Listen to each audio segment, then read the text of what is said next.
오늘은 제목이 아멘으로 하나님께 영광을 돌리라. 우리 함께 해볼까요? 아멘으로 하나님께 영광을 돌리라. 아멘. 예. 얼마 전에 어떤 분이 저한테 묻더라고요. 목사님, 아멘이 무슨 뜻인가요? 이렇게. 예. 교회를 오래 다니셨는데 아멘의 뜻을 들어본 적이 없대요.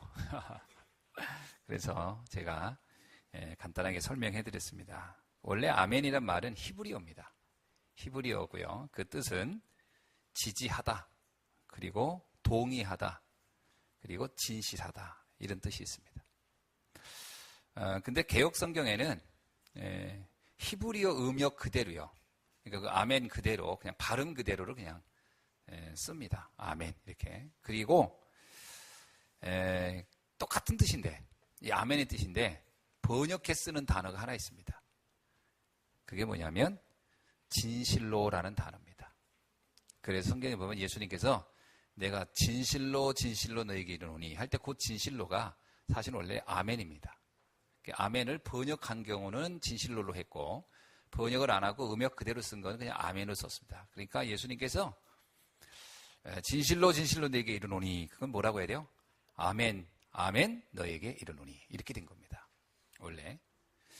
그러니까 이 아멘이란 뜻이 이렇게 아주 중요한 의미가 있어요. 특히 계시록 3장 14절에 보면은 예수님 자체를 아멘으로 표현한 게 있습니다. 거기에 보면 이런 게, 아멘이요 충성되고 참된 증인이시요 하나님 창조의 근원이시니가 이르시기를, 이렇게 나옵니다. 그래서 예수님 자체를 아멘으로 이렇게 표현했습니다. 왜 그럴까요? 그 예수님이 하나님의 구원 계획을 진실로 성취했다라는 거죠. 그래서 하나님의 예수 그리스도는 하나님의 아멘입니다. 표현하면 하나님의 아멘이 예수 그리스도예요. 재밌죠? 근데 이 의미가 굉장히 깊은 거죠. 그래서 오늘 본문에도 아멘으로 하나님께 영광을 돌리라. 그 말은 다른 말로 얘기하면요, 예수 그리스도로 하나님께 영광을 돌리라, 이렇게 번역을 해도 같은 뜻입니다. 그러면 이 아멘의 그 뜻은 뭐 다른 단어로 말하면 예스라는 말이기도 해요.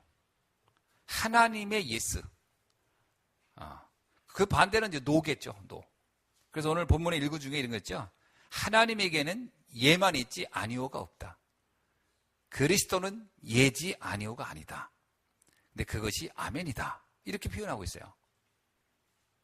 그래서 우리가 그 찬양을 하고 마지막에 아멘 하는 건 뭐예요? 지지하다, 동의하다, 막 이런 뜻도 있는 거고요. 그건 또 예수 그리스도를 영화롭게 한다, 이런 뜻도 되고요. 하나님을 위한 찬양이다, 뭐 이런 거 다 동조하고 지지한다, 이런 의미가 다 있는 겁니다. 그럼 아멘의 반대는 뭐겠습니까? 당연히 아니오겠죠. 근데 이 아니오라는 말은 좀 더 구체적으로 얘기하면요, 불신앙을 의미합니다. 아니다, 이 얘기예요. 하나님의 말씀이 아니다, 이거예요. 하나님의 계획, 난 아니라는 거예요. 하나님의 구원, 아니라는 거예요. 그게 이제 불신앙이죠. 그래서 아멘은 어떤 의미에서는 신앙 고백의 핵심이라고 볼 수 있고요. 그 반대는 불신앙이죠. 그러면 뭐에 대한 불신앙이겠습니까? 핵심은 불신앙이라는 말을 우리 많이 쓰는데 뭐에 대한 불신앙이겠어요? 예수가 그리스도라는 거에 대한 불신앙이에요. 그러니까 예수가 그리스도가 아니라는 거죠.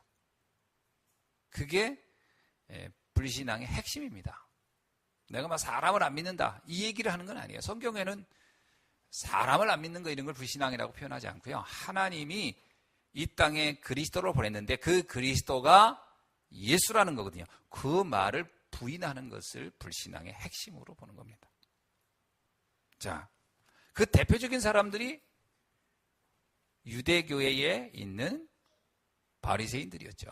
사두개인, 그리고 서기관들이었어요. 제사장들. 이들은 예수를 그리스도로 절대 안 믿었어요. 절대 안 믿었습니다. 그분들은 예수님을 그냥 일개 목수의 아들로 바라봤어요. 그들은 예수님을 떠돌이 방랑자로 봤어요. 그래서 그들은 예수님을 나중에는 불경한 자로 봤어요.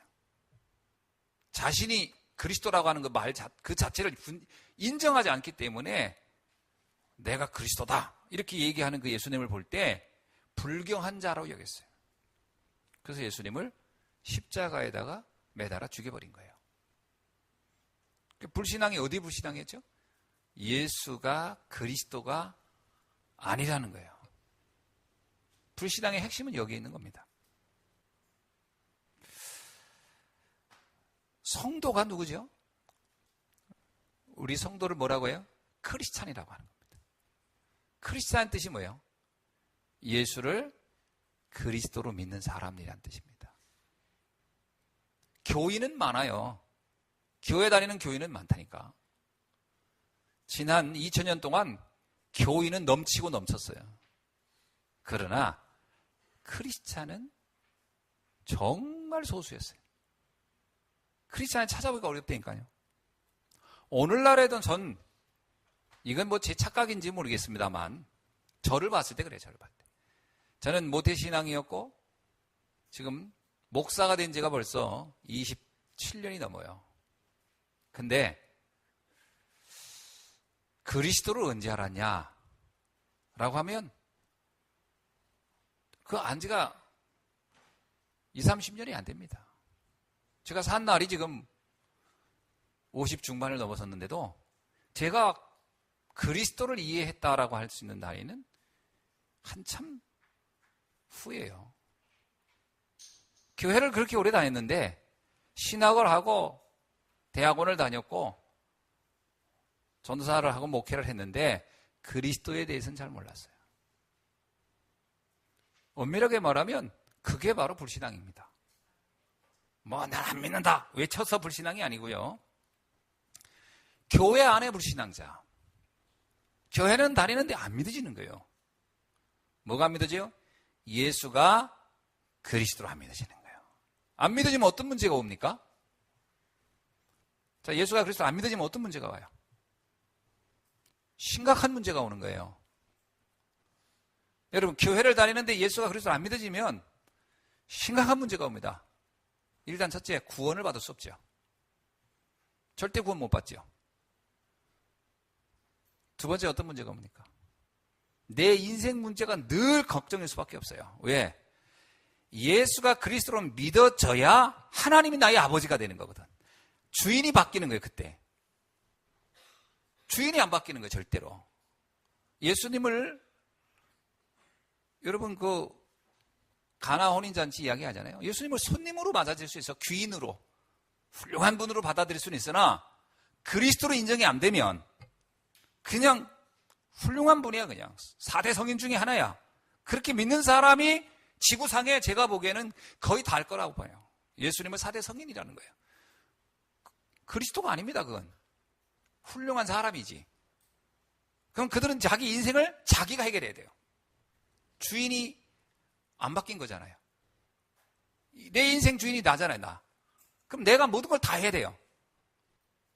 당연히 염려, 근심, 걱정을 안 할 수 없는 거예요.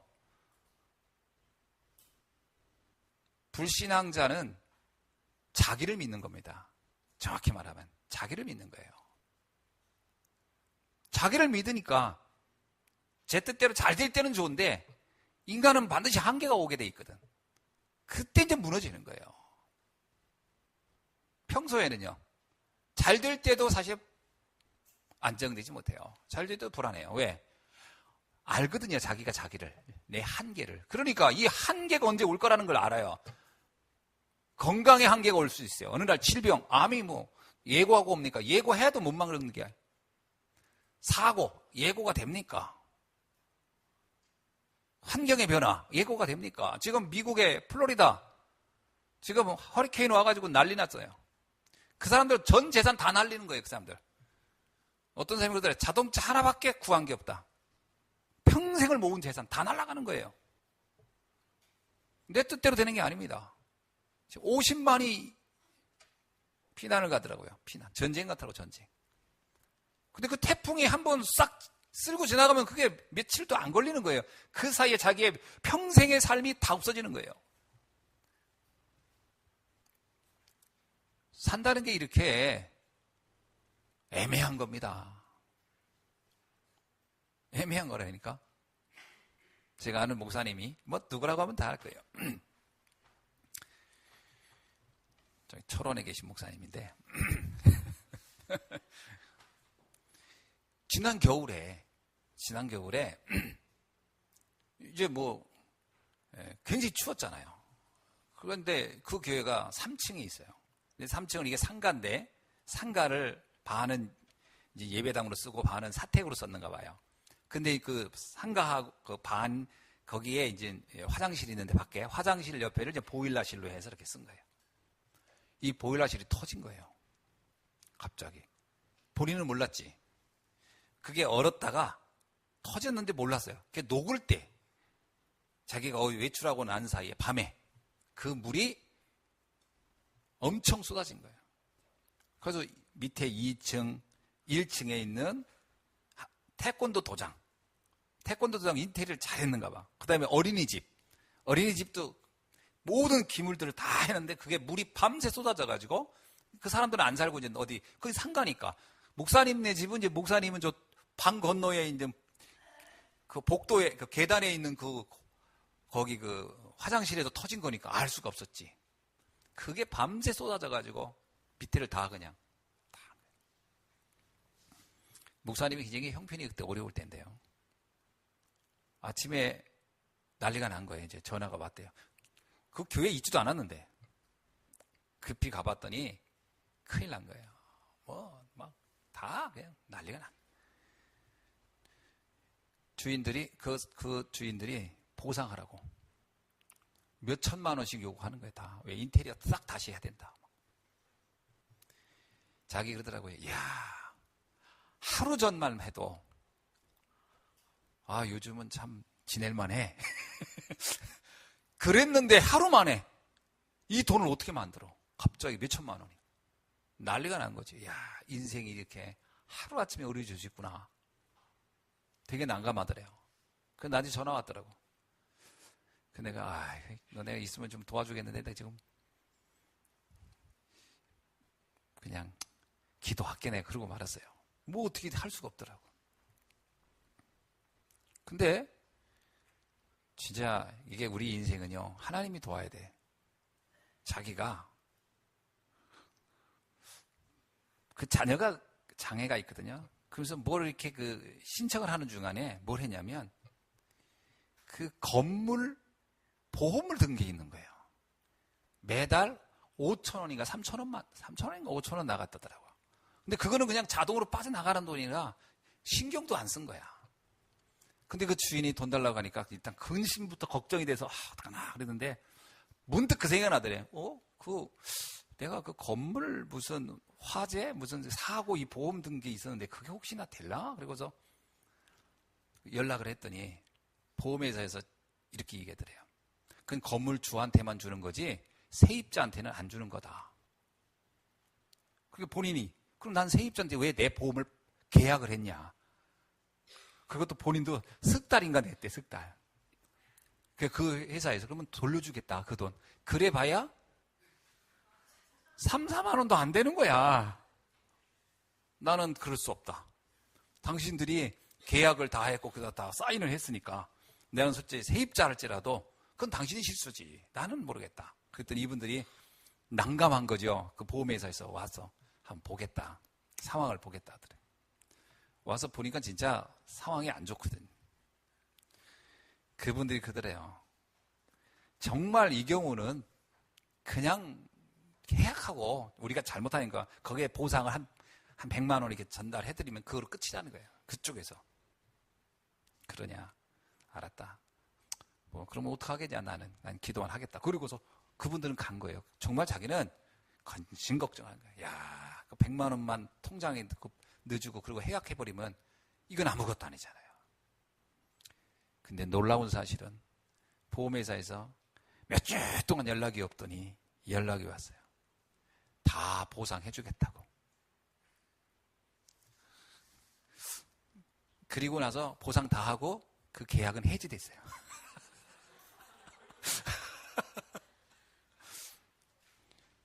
이러더라고요. 역시 하나님이 하셔야지. 그 계약자가 눈 멀어서 세입자하고 한 것도 문제고 또 이거는 100만 원으로 다 끝낼 일인데 또 본사에서 또 해주겠다고 나온 것도 이건 사람이 계산해서 될 일은 아니라는 거죠. 그래서 그 몇천만 원을 해결해야 할 일을 그냥 간단하게 자기는 그러더라고요. 한 2만 원 정도 쓰고 다 해결했다. 그리고 또 본인한테도 위로금이 나왔대요.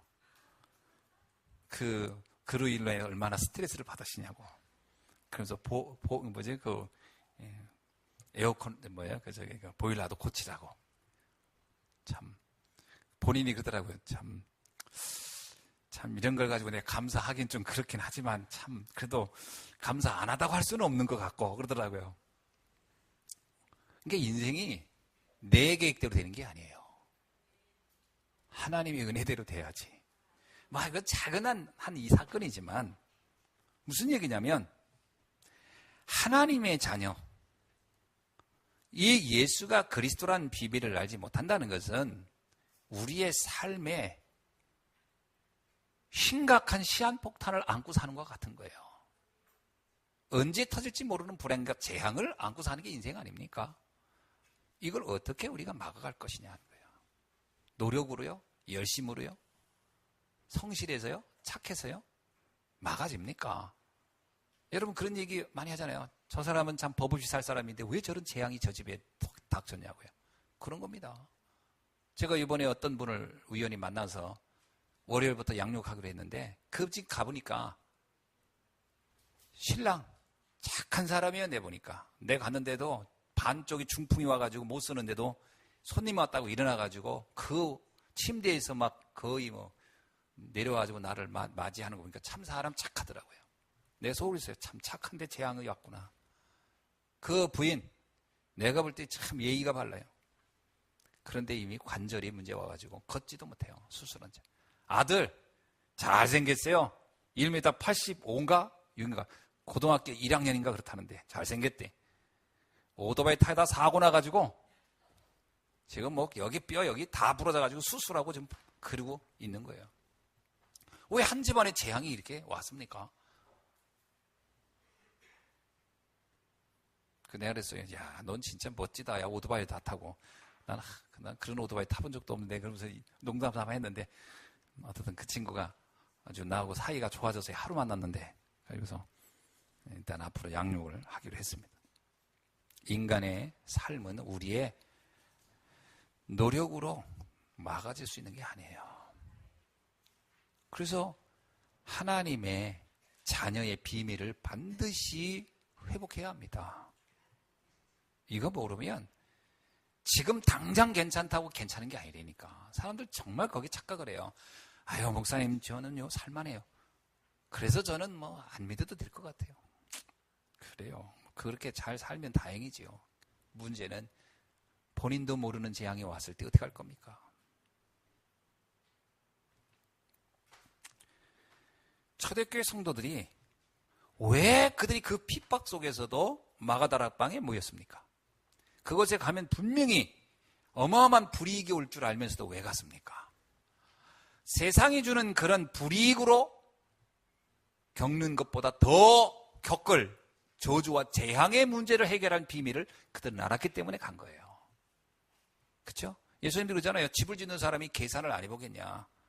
그 얘기는 뭐예요? 나를 믿는데 계산도 안 해보고 나를 믿냐? 계산 안 해보고 믿었다가 문제 오니까 다 도망가 버렸잖아요.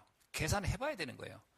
정말 내가 예수 믿고 고난을 받는 것이 그게 정말 고난이냐 아니면 정말 믿지 않고 오는 재앙을 받았을 때가 진짜 문제냐 계산을 해봐야 되는 거죠.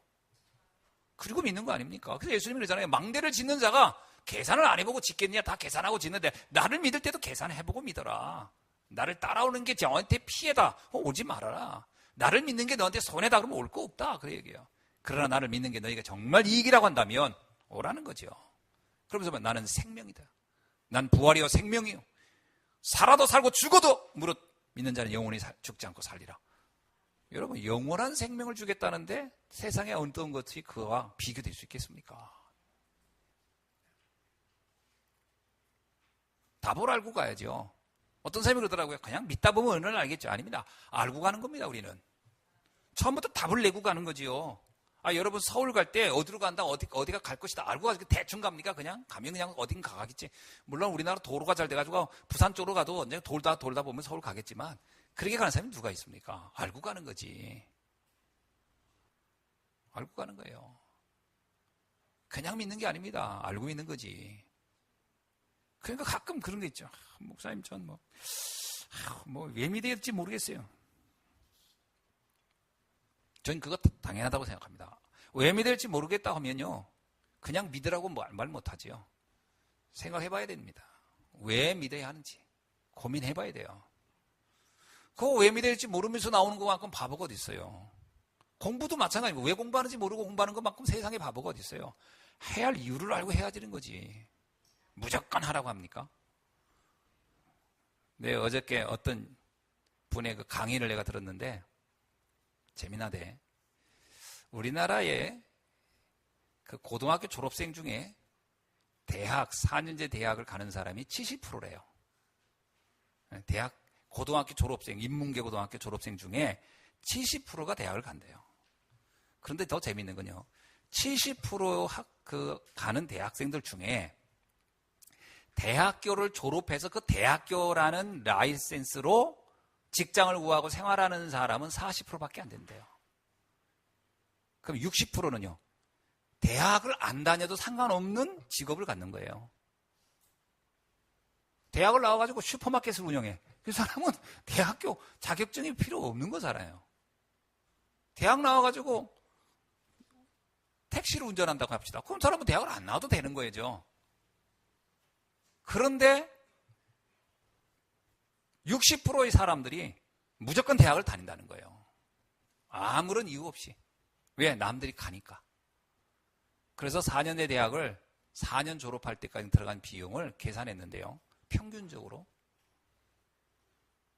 2억이더라고요. 2억 정도가 든대요. 자녀를 그냥 4년제 졸업시키는 데까지 들어간 비용이 2억 든대, 2억. 그러니까 일반 그냥 평범한 회사 다녀가지고 은퇴한 자금, 자식 대학 보내는 데가 다 들어가면 끝인 거예요, 사실은. 자식이 둘이다, 4억이에요. 3명이다, 6억이에요. 근데 그렇게 졸업한 그 친구들이 그 라이센스 가지고 먹고 사냐? 그렇지 않다는 거죠. 그냥 가는 거예요, 그냥. 왜 가는지도 모르고 가는 거예요. 그거같이 바보가 어디 있습니까? 그저 한국 사회의 그 심각한 문제라고 하잖아요, 지금. 청년 실업. 보통 문제가 아닌 거예요. 이건 개인에게만 떠맡길 수 없다는 거예요. 사회 구조가 그렇게 돼버려가지고. 사회 구조를 바꿔야 된다는 거예요. 그런 쓸데없는 손해보지 않도록, 낭비하지 않도록 자꾸 얘기해 줘야 된다는 거예요. 근데 못 알아듣고 있다는 거예요. 정부도 말을 안 하고, 왜? 그 학교는 학생 인수에 운영이 되니까. 우리나라가 대학을 너무 많이 세워놨잖아요. 그 운영돼야 되잖아요, 그 사람들. 그러니까 정부에서 말을 안 하는 거예요. 그냥 가라. 근데 그렇게 평생을 그냥 다 하고 끝나는 거예요. 가난에 대물리면 끝나지 않을 것이다, 이렇게 얘기 나오더라고요.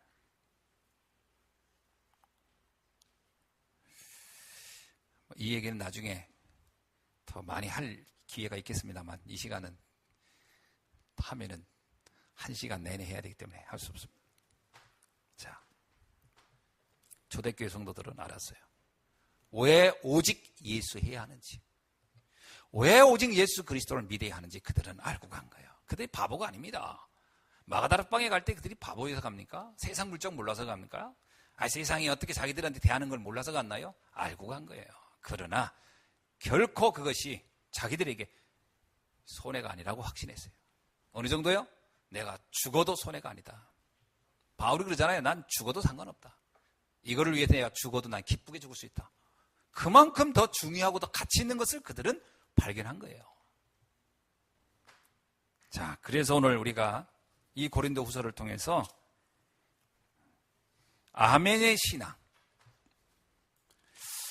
저는 이 성경 본문을 읽으면서 우리가 이거를 발견해야 신앙생활을 바로 하겠구나 라고 하는 건 네 가지를 제가 찾았습니다. 첫째는 뭐냐? 18절입니다. 뭐라고 나오냐면 하나님은 미쁘시니라 우리가 너에게 한 말은 예하고 아니라 함이 없느니라. 우리가 너에게 한 말씀이죠. 말씀입니다. 내가 너희들에게 전한 말씀, 복음의 말씀이죠. 말씀의 능력을 정말 믿어야 신앙생활이 성립이 됩니다. 많은 사람들이 성경 말씀을 진짜로는 사실 안 믿어요. 이 말씀이 정말 우리에게 성취된다는 것을 믿질 않아요. 이사야 34장 16절에 뭐라고 나오냐면 오직 여호와의 입이 이것을 명령하였고 그의 영이 이것들을 모았느니라. 이 말씀 중에 짝 하나 없는 게 없다. 다 짝이 있고 다 성취될 것이다. 예수님들 말하잖아요. 하나님의 말씀이 1.1핵도 이루어지지 않은 게 없다. 하나님 말씀은 성취되게 돼 있거든요. 디모데후서 3장 16절 뭐라고 하냐면 모든 성경은 하나님의 감동으로 된 것이라는 거예요. 하나님이 기록한 거라는 거예요. 그래서 하나님은 말씀을 통하여 당신을 나타내고 말씀으로 역사합니다. 태초에 말씀이 있었느니라. 기가 막히죠. 말씀으로 모든 걸 다 하시다. 신앙은 하나님의 말씀을 믿는 데부터 시작되는 거예요. 말씀이 안 믿어지는 데는 어쩔 수 없어요. 제가 어떤 분이 그러더라고요. 목사님 저는 진화론이 믿어지지 창조론이 안 믿어진다는 거예요. 참 이건 과학도 아닌데 진화론이 과학입니까? 과학이라는 것은 입증돼야 되는데 여러분 진화를 입증시킨 사람이 없어요. 지금까지. 추론이고 가설이지. 추론과 가설이라는 것이 다행히도 맞아 떨어지면 그게 그때부터 과학이 되는 거거든요. 근데 지금 뼈다귀 몇 개 구워가지고 해골 같은 거 몇 개 구해놓고서 이게 과학이라는 거예요. 여러분 돌연변이를 주순 확률이나 이 뼈다귀 주순 확률이나 그 확률이 돌연변이를 주는 확률이 훨씬 높은 겁니다. 수만 년 차이 나는 거예요. 그 중간중간에 그런 유골이 하나도 발견된 게 없어요. 진화라고 하는 것은 그 시대에 살았던 유골들이 다 있어야 되는 거예요. 여러분 우리보다 500년 전 사람들의 모형도 다 있어야 되는 거예요. 저는 진화 아니라고 봅니다. 삼국지 여러분 쓰라고 해보세요. 지금 쓸 수 있나? 그 사람들이 훨씬 똑똑했어요. 전 삼국지 읽으면서 헷갈려가지고 사람이 하도 많이 나와가지고 옆에다가 종이 놓고서 그 이름을 누구누구 써가면서나 읽었다니까. 하도 헷갈려가지고. 왜? 그때 사람들 너무 똑똑해. 뭐 우리 뇌가 진화합니까? 여러분 수학 요즘 만든 수학 공식 있나요? 다 옛날 사람이 만들어 놓은 거 지금 그거 반복해서 하고 있지? 진화 안 합니다. 인간은. 여러분 소크라테스보다 똑똑한가요? 플라톤보다? 그 사람들 쓴 책 읽으면 헷갈려서 이해도 안 돼. 얼마나 똑똑한지. 진화 아닙니다. 진화가 무슨 진화입니까? 인간은 창조자의 설계에 의해서 만들어지는 거예요. 창조된 거예요. 창세기 시작이 뭡니까? 창세기 시작이 어떤 사람이 창세기가 뭐 연도를 아닙니다. 모세가 무슨 창조할 때 옆에 있었나요? 그걸 보고 썼게? 보고 쓴 거 아닙니다. 무슨 자가 기자입니까? 보고 쓰게. 이거 모세가 썼잖아요. 창세기. 그 모세가 썼지만 모세가 무슨 보고 쓴 게 아닙니다. 그건 뭐예요? 하나님이 계시로 썼는데 핵심은 딱 하나예요. 인간에 관한 얘기를 하는 거예요. 인간이 얼마나 존엄한지에 관해서. 전 창세기를 읽으면서 감동이 됐어요. 뭘 읽냐? 인간을 하나님이 가장 존엄한 존재로 만드셨구나. 그것에 감동이 된 거예요. 첫째 날 뭐 만들고 둘째 뭐 그게 무슨 얘기인지 아세요? 인간을 위해서 하나님이 모든 걸 만들었단 말이에요. 마지막 인간을 창조하잖아요. 우리가 자녀를 낳을 때 여러분 임신해서 애기 생기면 어떻게 해요? 아이를 위해서 10달 동안 준비를 다 해놓잖아요. 그 아이를 위해서.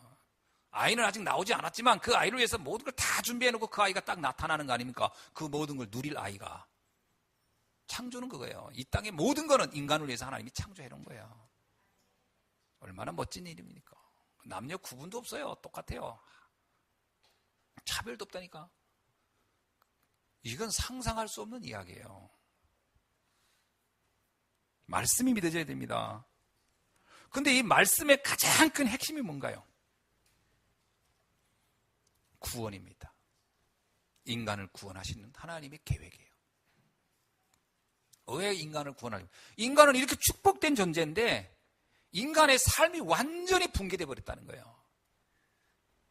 그게 창세기 3장 사건이죠. 아담과 하와가 사단에게 속아서 완전히 망한 거. 그 얘기는 뭐예요? 인간이 본질적으로 완전히 재앙에 빠져버렸다는 얘기를 하는 거예요. 왜요? 사단에게 속아서. 그래서 인간은 그걸 스스로 해결할 수 없다라는 거예요. 그래서 하나님이 구원의 길을 내셨다는 거예요. 그게 성경이 말하고 있는 핵심입니다. 요한복음 20장 31절에 뭐라고 써있나요? 오직 이것을 기록함은, 이렇게 나와서 성경에 대한 얘기입니다. 오직 이것을 기록함은 너희로 예수께서 하나님의 아들 그리스도이심을 믿게 하려 하며 또 너희로 믿어 그 이름을 힘입어 생명을 얻게 하려 함이라. 이게 성경 기록의 목적입니다. 그렇죠? 그래서 은혜 중에 은혜가 뭐냐? 말씀이 믿어지는 겁니다. 그래서 성경 말씀이 믿어지는 건 은혜예요. 내가 옛날에 성경이 안 믿어졌어요. 얼마나 안 믿어졌냐? 뭐 이론, 내가 알고 있는 이성적인 생각, 인본주의적인 그 합리적인 생각을 가지고 성경을 보니까 안 믿어지는 거예요, 성경이. 그래서 성경이 전설 같아요. 신화 같아요. 설화 같아요. 무슨 이야기야, 그냥. 옛날 우리 할머니, 할아버지 호랑이 담배 피는 시절 얘기. 누가 그러대? 왜 뒷동산에 그 호랑이가 왜 하나도 없냐고. 그랬더니 담배 펴가지고 폐암 걸려 다 죽어서 없다고 그러던데. 그 옛날에 우리 호랑이가 담배 피던 이야기 하잖아요. 성경에 나오는 이야기를 난 그렇게 이해했다니까. 그냥 전설 같은 이야기로. 근데 제가요, 영적인 세계가 깨달아지니까 믿어지는 거예요. 성경이 인간의 육신에 관한 삶을 얘기한 게 아니구나. 이게 성경이 인간의 어떤 정신에 대한 이야기도 아니구나. 이건 철저하게 영적인 이야기구나. 제가요, 셰익스피어의 작품을 읽다 보면 참 감동이 되고 어떨 때는 참 재밌다 이렇게 느낄 때 있어요. 거기 보면요, 햄릿 이런 데 보면 홀령이 나와요. 유령. 그럼 여러분 생각에 이거 유령을 믿어야 되나 이 얘기입니까? 그 얘기가 아니에요. 그 셰익스피어가 유령을 동원한 건 그 홀령을 믿으라고 나온 게 아니고요. 인간의 내면의 고통을 설명하고 간 거예요. 그러니까 셰익스피어가 기록 목적이 있어요, 따로. 그걸 이해해야 그 작품이 이해되는 거 아닙니까? 성경도 마찬가지예요. 성경도 하나님의 기록 목적이 있다니까. 그걸 이해해야 돼요.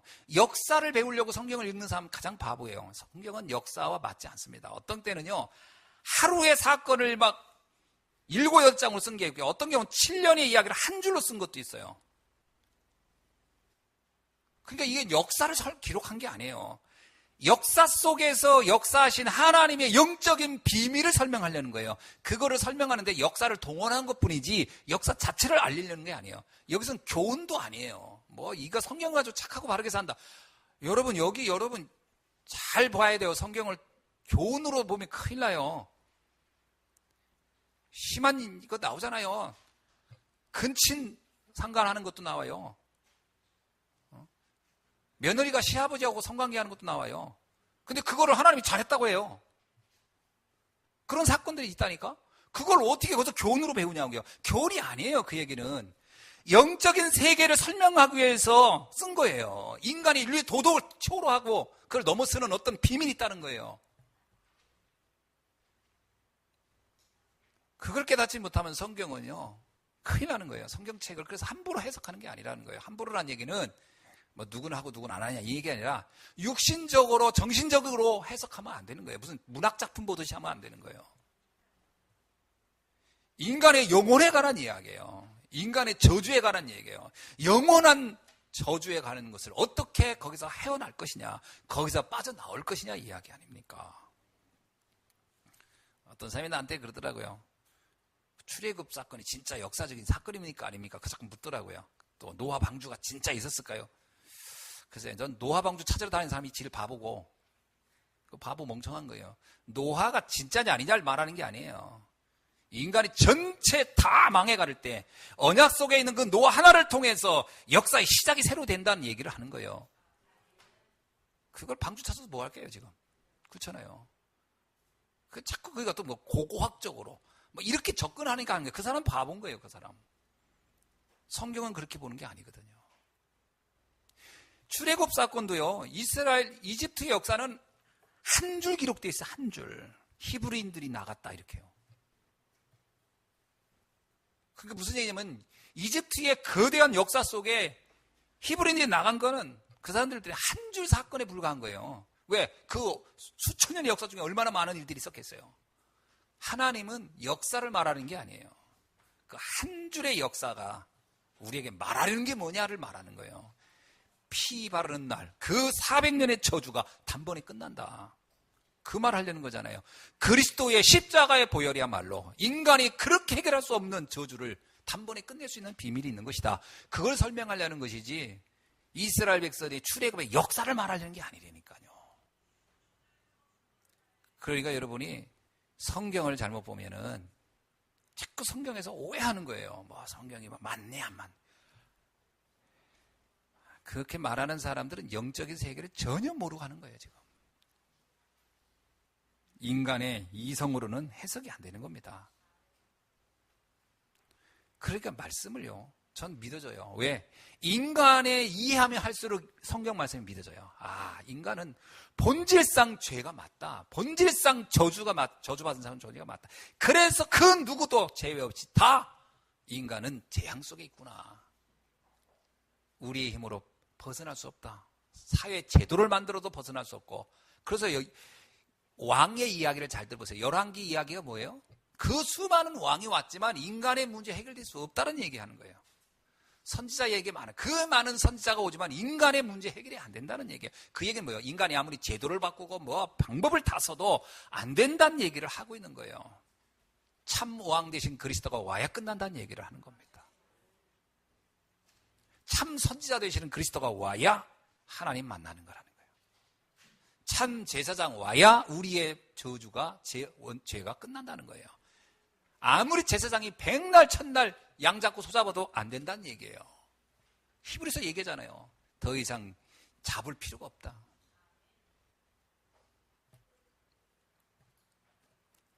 말씀이 믿어지는 은혜가 있길 주의 이름 축원합니다. 근데 이 말씀은요, 믿으려고 해서 믿어지는 거 아니에요. 사실 어떤 면에서요, 우리가 말씀을 전하는 것은 믿도록 하기 위한 게 아닙니다. 믿는 건 하나님의 영역이고요. 우리는 안내만 할 뿐이에요. 전달해보는 거예요. 믿고 안 믿고는 하나님의 주권 속에 있어요. 전했는데 안 믿어졌다. 안타까운 거지만 하나님의 구원 계획에서 제외된 사람이에요. 어쩔 수 없는 겁니다. 구원 계획에서 제외된 사람이에요. 아무리 설명해도 못 알아듣는다. 그건 어쩔 수 없는 겁니다. 너무 냉혹하냐? 하나님은 사랑의 하나님이라고 할 땐 구원받은 자에게만 하나님이 사랑의 하나님이지, 구원 안 받은 사람 하나님은 사랑의 하나님이 어떤 면에서는 아닙니다. 굉장히 하나님은 선택적인 하나님이고 차별적 하나님이에요. 그게 안타까운 거죠. 어쩔 수 없어요. 그러나 우리는 인간이라, 인간의 정도 있고 사랑도 있고 관심도 있으니까 이 사람이 믿어지도록 하기 위해서 나름대로 뭐 말씀도 전해보고 기회를 주는 거죠. 시간표는 모르니까. 근데 오늘 이 사람이 믿어진단 말이에요. 은혜로. 어느 날 나는 알았네요. 여러분, 바울을 보세요. 바울이 어느 날 믿어졌어요.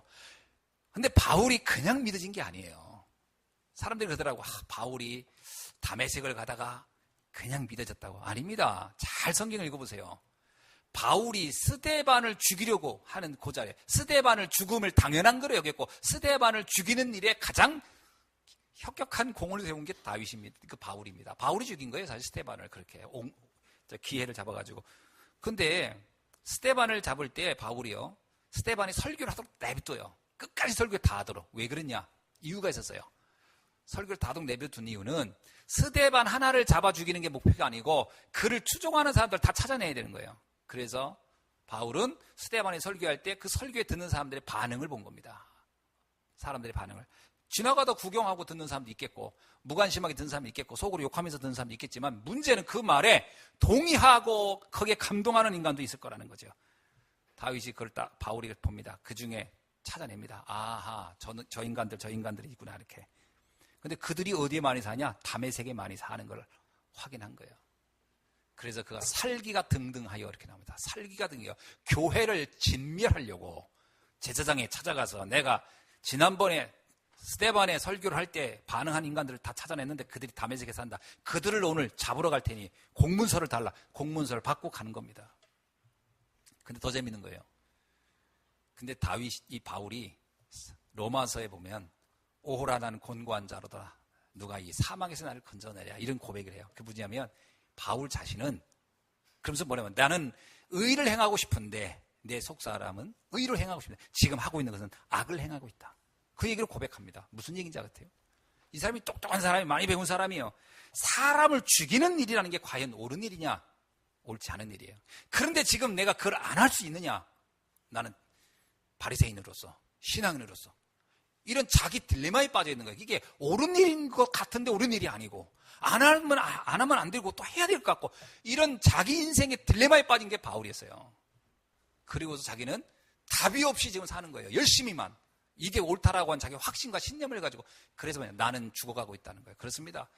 멍청한 사람이야 무슨 말인지 못 알아듣지만 똑똑한 사람은 그 말이 뭔 말인지 알죠. 자기는 죽어가고 있는 거예요.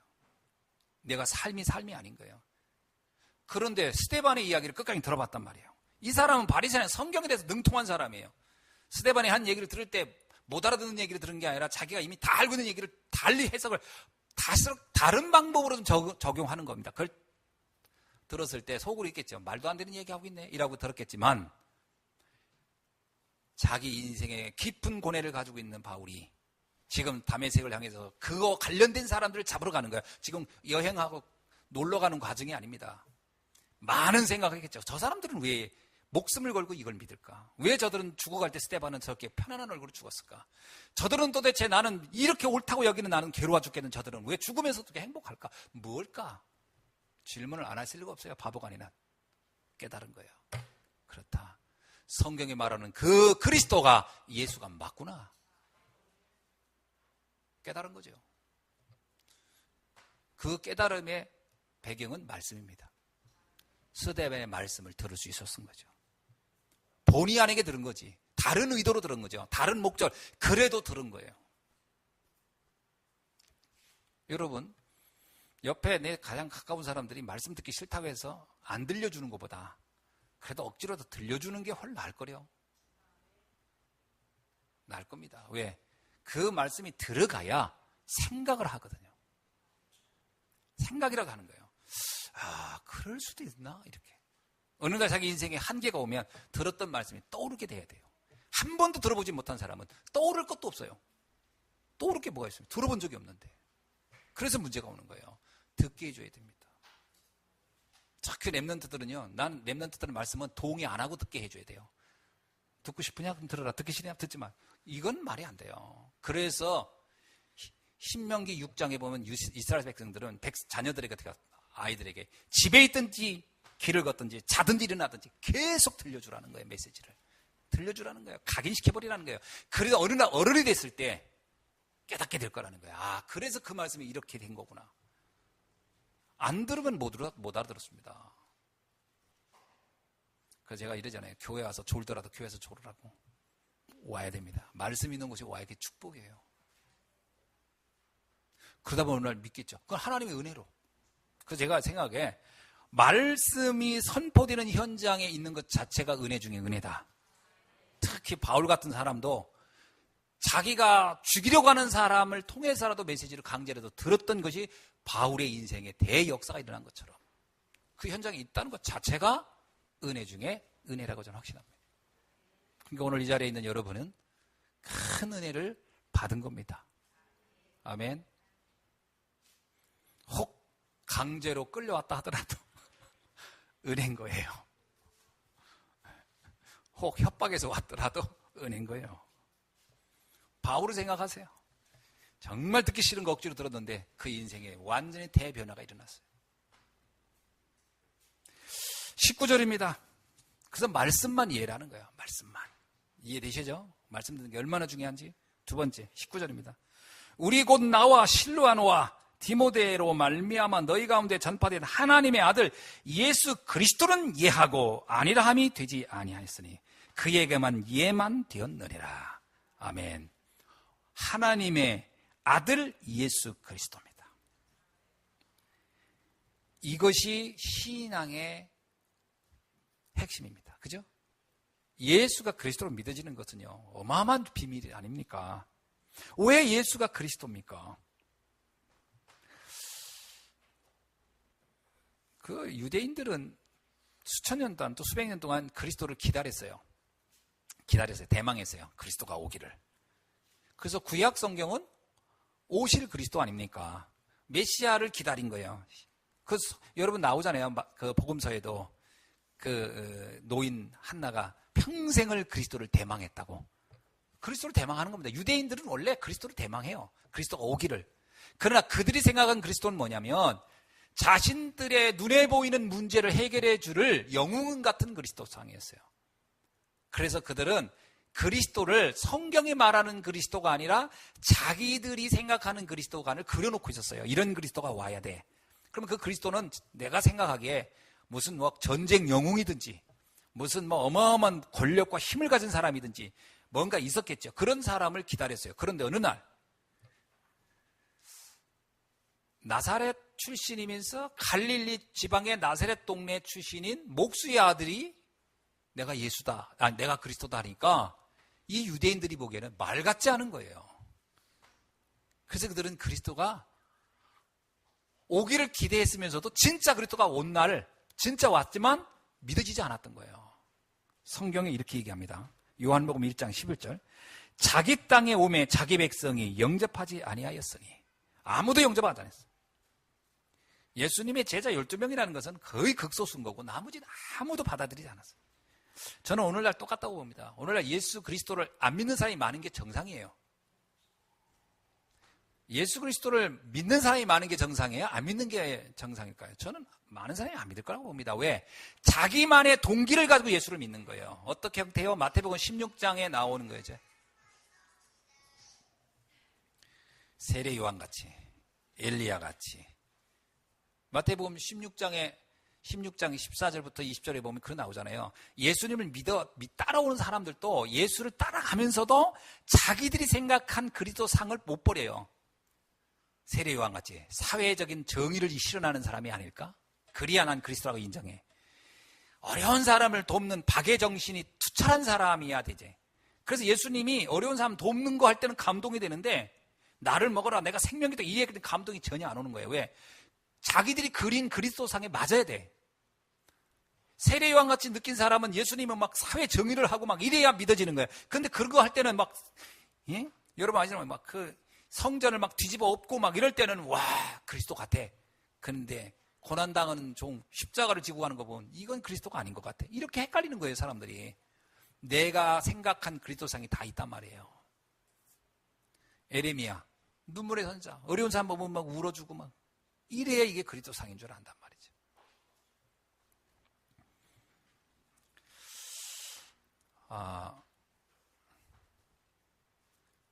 그리스도는 세 가지를 해결한 분입니다. 인간이 절대로 해결할 수 없는 원죄. 원죄가 뭐죠? 하나님을 떠난 상태를 원죄라고 해요. 행위가 아닙니다. 원죄는 행위를 놓고 얘기하는 게 아니고요. 상태를 놓고 얘기하는 거예요. 하나님을 떠난 상태를 죄라고 해요. 떠나니까 보호자가 없는 거예요. 나의 주인이 없는 거예요. 그래서 문제가 오는 거예요. 두 번째, 사단입니다. 사단은 우리에게 행위를 공격하지 않습니다. 사실은. 사단은 행위를 공격 안 해도 우리는 하나님 떠났기 때문에 그런 행위를 할 수밖에 없어요. 뭘 상대면 하나님 모르는 상태를 만들려는 게 사단의 목표입니다. 하나님을 모르는 상태를 만드는 거예요. 그러니까 제가 볼 때요 사단의 가장 좋은 방법은 뭔지 아세요? 세상을 마음껏 즐기게 만드는 거예요. 세상에 좋은 게 너무 많다고 보이는 거예요. 그러면서 하나님 없이도 얼마든지 행복하게 살 수 있어라고 하는 게, 저는 이게 사단의 가장 큰 유혹이라고 봐요. 어떠면요, 어려움이 오면요, 하나님께 매달립니다. 그런 바보 같은 짓을 사단이 하겠습니까? 안 해요. 도리어 내가 볼 땐요, 어떤 면에서 내가 원하는 걸 다 들어주는 게 가장 큰 문제예요. 그래서 사단이 예수님을 유혹할 때도, 너 저 돌로 떡을 만들어 먹어라. 얼마나 좋으냐. 육신적인 것 주고 영적인 것 뺏어가는 거거든요. 이 문제를 인간은 해결 못해요. 그래서 하나님이 요한일서 3장 8절에서 마귀의 일을 멸하려고 하나님의 아들이 오셨다 그랬어요. 그게 그리스도 할 일이죠. 사단의 전략을 완전히 깨트려버린 거예요. 오해하더라고, 어떤 사람은. 사단이 머리를 깨트렸어요. 그러면은 주님이 다 깨트려버리면 우리는 이제 사단하고는 상관없네요. 아닙니다. 우리에게 사단의 존재가 어떤 건지를 알려주는 거예요. 아멘. 말씀을 통하여 사단이란 이렇게 너희를 공격하는 것이다. 사단은 이런 식으로 너희를 유혹할 것이고 이렇게 너희를 무너뜨릴 것이다. 잘 봐야 한다. 거기에 속지 말아라. 이 얘기 아닙니까? 베드로가 뭐라고 합니까? 사단은 지금도 우는 사자처럼 믿는 자들을 무너뜨리려고 먹이를 찾는 사자처럼 우리 주변을 돈다고 그러잖아요. 그러니까 어떤 분이 이러더라고요. 마귀야 물러가라. 그러면 마귀가 떠난대요. 마귀가 그 말 들었다고 떠납니까? 그럼 마귀가 그렇게 바보입니까? 무슨 뇌들 다쳤습니까? 떠나게. 아닙니다. 나가는 척 하는 거지. 질라요, 질라. 왔다 갔다 하면. 사단에게 속지 않아야 끝나는 거예요. 사단은 우리 경제를 건드려 보기도 하고, 우리에게 막 세상의 유혹을 던져주기도 하고, 거기에 속지 않는 겁니다. 여러분, 욥기는 고난이라는 방법으로 다가온 사단에 대해 속지 않았다는 것을 얘기하는 거예요. 그게 욥기의 이야기입니다. 욥기는 뭔지 아세요? 고난이라는 방법으로 사단이 왔을 때 안 속은 사람의 이야기를 우리에게 보여주는 거예요. 속지 말라는 게 문제가 아니라는 거예요. 기다리고 나면 더 큰 축복이 오니까 문제 앞에 당황하지 말란 얘기예요. 사울왕은요, 나는 욥보다 더 위험이 사울왕이었어요. 왕이라는 어마어마한 걸 주어서 무너뜨리는 걸 봐라. 속지 말라는 거예요. 지금 내 마음대로 된다고 해서 그게 다가 아니라는 거예요. 속지 말라는 거예요. 네 생각한대요. 여러분, 어저께 우리 장인어른 생신이 있어가지고 대전 갔다 왔는데, 이제 가족들이 모여가지고 식사 다 마치고 딱 오는데, 우리 처남이 오늘 이렇게 즐거운 날이니까 선물로 하나 드릴게요 하고 말 주더라고요. 뭔지 아세요? 나는 엉겹길에 주기로 받았어. 로또 복권. 로또 복권을 형제별로 하나씩 사줘. 금방 어디 갔다 오더니 로또 복권을 사가지고 갔더라고. 한 장에 5,000원짜리 이렇게 해서. 그래서 오늘같이 즐거운 날은 분명히 좋은 일이 있을 것 같아서 사왔다는 거예요. 난 속으로 기도했습니다. 당첨되지 않아야 된다고. 500원도. 그거 당첨되는 날 거기에 헛바람 들어가지고 맨날 복권 사게 되거든. 그래서 내가 그거 유행을 기다리는 거거든요. 그래서 내가 이번에 이 복권 그 앞에서 보는 데서 찢어버릴 수는 없을 거고, 난 솔직히 맞춰서 됐다. 그래가지고 만약에 한 1,000만 원 됐다. 난리나. 우리 집안 망합니다 이제. 그러면 5,000만 원어치 복권 살 판이잖아요. 계속 살 거 아닙니까? 평생을. 그거 완전히 덜미에 잡혀버린 거예요. 함정이. 그래서요, 여러분, 뭡니까? 무슨 카지노 같은 데서 이렇게 딱 했는데 나왔다. 그 사람 망합니다. 그 나오는 순간. 다 털리고 나와야 그 사람이 살지. 내가 5만 원어치 가져서 내가 오늘 놀다 나와야지. 근데 5만 원 했어. 근데 하나도 안 돼. 그럼 그 사람은 카지노 이제 별로 안 갑니다. 근데 가서 5만 원어치 했는데 5천만 원이 나왔어. 그 사람 이제 카지노 그냥 쥐방울 다르듯이 갑니다. 나중에는 집 담보 잡고 이제 차 담보 잡고 다 망하는 거예요. 왜? 유혹이거든요. 못 빠져나옵니다.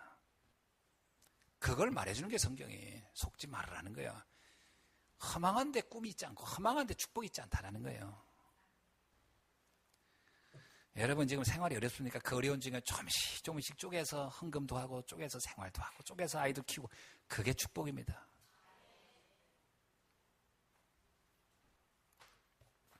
그리스도 이해돼야 돼요. 그리스도가 그 사단의 머리를 깨부셨어요. 이해되셨습니까? 열심히 땀 흘려서 수고해서 버는 그것이 축복이에요. 일확천금을 기다리지 마세요. 엄청난 문제가 옵니다. 그 그리스도만이 우리에게 바른 신앙을 살게 하는 거예요. 그리고 그리스도가 우리에게 영원한 천국을 보장했어요. 천국이 여기 있다 저기 있다 하지 마세요. 하나님의 나라는 이 안에 그리스도와 함께, 하나님과 함께하는 천국이요, 또 영원한 주님과 함께하는 것이 천국이에요. 그렇게 가는 겁니다. 그래서 여러분이 뭐 경제가 좋아야 천국이다 아닙니다. 제가 어려운 중에도 상관없이 행복하면 천국인 거예요. 그죠? 제가 뭐 다른 사람보다 먹고 사는 게 여유가 있습니까? 뭐 합니까? 그럼 또 다른 사람처럼 그렇게 막 비참하게 또 막 삽니까? 그렇지도 않아요. 전 지금 저희 삶이 천국이라고 생각해요. 이게 천국입니다. 누가 그랬지? 천국 치고 이상하네요. 그런데 그 이상한 천국이 정상입니다. 남들이 볼 때 입 떡 벌어지는 천국, 그거 문제입니다. 그 가끔 TV에서 파라다이스나 그렇잖아요. 비키니 입은 아가씨 주변에 쭉 거느리고 남자 하나 그래서 요트 타고 막 수천만 원짜리, 수억짜리, 그게 천국 같습니까? 아닙니다. 착각 없어요. 착각하면 안 돼요. 그리스도 안에 있는 자의 삶이 가장 행복한 것이다. 세 번째입니다. 20절입니다. 하나님의 약속은 얼마든지 그리스도 안에서 예가 되니 그런즉 그로 말미암아 우리가 아멘하여 하나님께 영광을 돌리게 되었느니라. 그러면서요. 20절 한번 볼게요. 20절. 자. 그러면서 21절을 볼게요. 우리를 너희와 함께 그리스도 안에서 굳건하게 하시고 우리에게 기름 부으신 이는 하나님이시니. 아멘. 구원받은 하나님의 자녀의 축복, 이걸 아는 것이 신앙생활의 세 번째 중요한 키입니다. 내가 하나님의 자녀가 되었다는 거, 그리스도 안에서, 이것이야말로 최고의 축복입니다. 예, 그 비밀을 두려야 돼요. 그래서 구원받은 하나님의 자녀만이 영원한 자랑이 될 수밖에 없어요. 그죠? 근데 그 하나님의 자녀는 숨겨진 자예요. 그들은 남은 자요, 흩어진 자들이에요. 성경에는 그리스도 다음으로 중요한 게 남은 자, 숨겨진 자, 흩어진 자입니다. 하나님은 곳곳에서 끝까지 이 복음을 지키고 전달할 제자가 필요하거든요. 그게 저와 여러분인 줄로 믿습니다. 이 비밀을 알고 있습니다. 자, 네 번째입니다. 22절 봅시다. 그가 또한 우리에게 인치시고 보증으로 우리 마음에 성령을 주셨느니라. 성령으로 함께 영원히 하는 거예요. 이게 네 번째 우리의 신앙생활입니다. 우리는 홀로가 아닙니다. 신앙생활이 진짜 복음이 이해되면요, 외로움이 없어요. 고독하다는 말도 그의 영적인 문제입니다. 고독할 이유가 없습니다.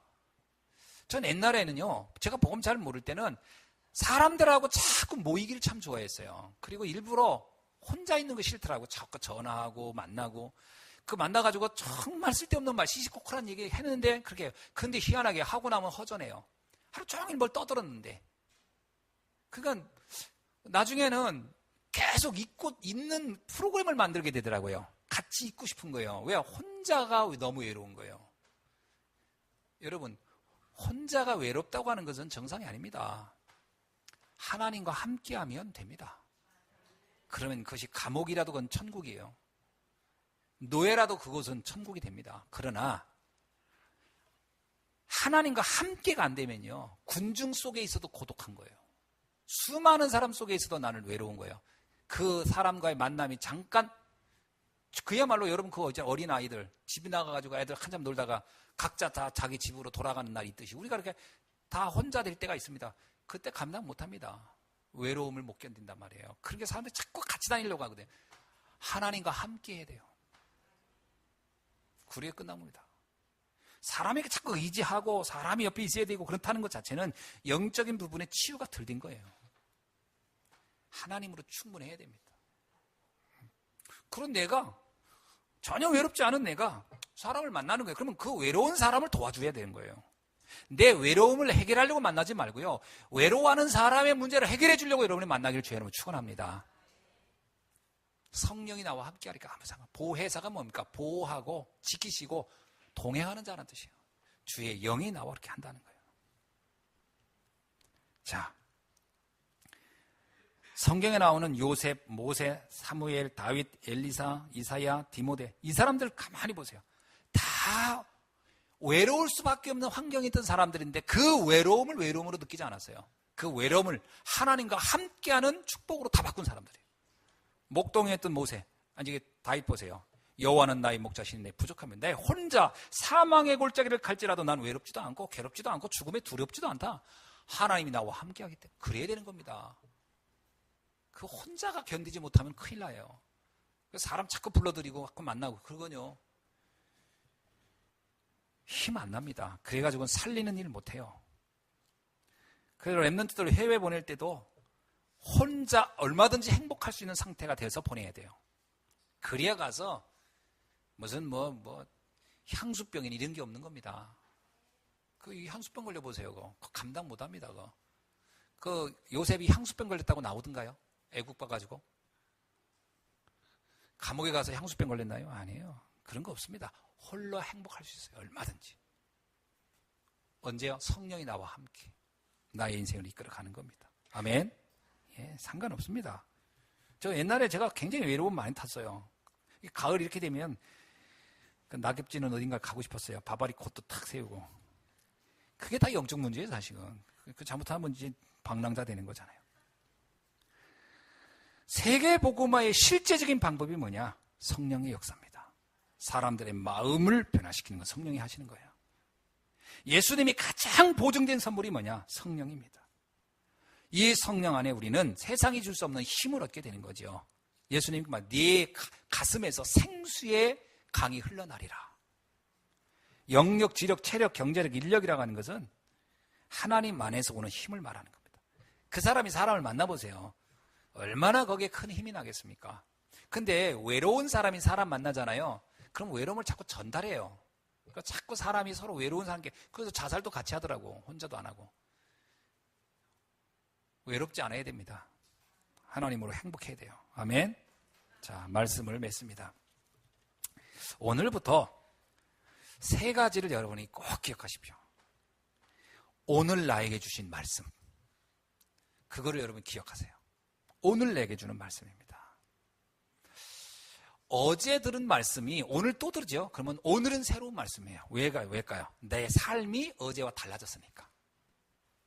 주일 강단을 오늘 들으면 오늘 새 힘이 될 겁니다. 근데 내일 또 들어보세요. 또 힘이 납니다. 왜냐하면 나는 똑같은 말을 반복해 들은 게 아니에요. 내일 새로운 내가 말씀을 또 들은 거예요.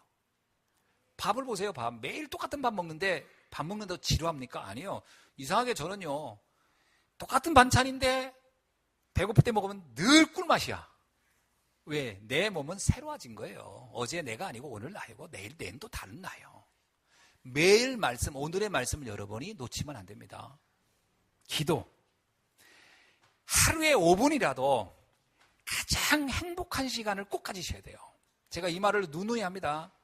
저는 아침에 일어났을 때 혼자 이렇게 일어나서 이러는데 오늘 또 행복한 하루가 시작되는구나. 하나님의 자녀, 축복된 전도자. 오늘은 주일 아침이구나. 오늘 아침도 제가 그러고 나온 거예요. 행복한 날. 오늘 또 내가 하나님이 주신 말씀을 증거하는데 얼마나 행복할까. 너무 행복한 하루예요. 근데 보통 일어나가지고 하루 종일 근심 걱정을 한단 말이에요. 오늘의 기도는 가장 행복한 시간을 갖는 시간을 가지시기 바랍니다. 하나님이 나와 함께하는 복음 때문에. 아멘이죠? 세 번째입니다. 오늘의 전도예요. 우리는 모든 세상은 만남에서 시작해서 만남으로 끝나요. 누구를 만나느냐가 그렇게 소중해요. 근데 만남은 자꾸 좋은 사람을 만나고 싶어 하거든요. 좋은 사람을. 그게 착각하는 겁니다. 내가 만나는 모든 사람을 좋은 사람 만들면 돼요. 아멘? 그렇잖아요. 참 이상하더라고. 아들이 이상해졌어요. 그러면 뭐라는 줄 알아? 아이고 이놈아 내가 친구 잘못 만나서 그래. 그 친구 잘못 아닙니다. 그 친구의 엄마는 우리 아들을 지금 욕하고 있어요. 너 그놈 만나가지고 이렇게 된 거야.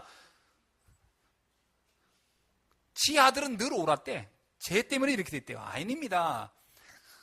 고다리는 도다리끼리, 광어는 광어끼리 모여있듯이 같은 인간이 만난 거예요. 별 수 없는 겁니다. 뭘 누구 탓을 합니까? 다 그놈이 그놈끼리 가서 만나진 거지. 그러면 복음으로 모든 만남을 축복으로 바꾸라는 거예요. 내가 정말 전도자면 복음을 이해하는 날부터 내 옆에 있는 애가 깡패였다? 상관없습니다. 그 사람이 복음으로 바뀌면요, 시대적인 전도자가 돼요. 김육두 목사처럼. 그 사람이 가난했다? 복음으로 그 사람을 바꿔 보세요. 시대적인 전도자가 됩니다. 무디처럼. 상관이 없는 거예요. 나를 만나는 모든 사람을 축복으로 바꿀 수가 있어야 돼요. 이 생각을 못하고 자꾸 나는 축복된 사람을 내가 만나고 싶어 하거든요. 그 착각하는 겁니다.